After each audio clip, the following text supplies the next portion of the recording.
క్షమించి ఉండొచ్చు, కానీ నేను చేసినవి నేను ఎలా మర్చిపోతాను తాతయ్య?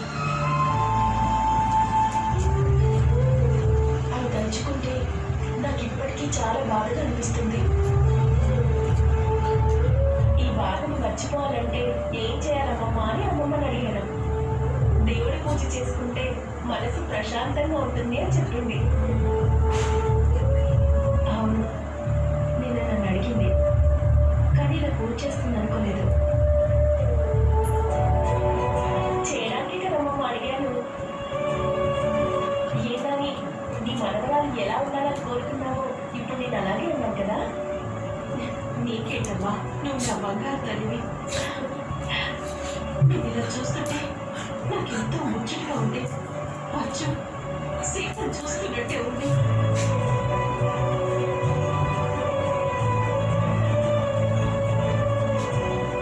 ఇలా నిన్ను చూడటానికి ఎప్పుడు వాళ్ళు లేరు.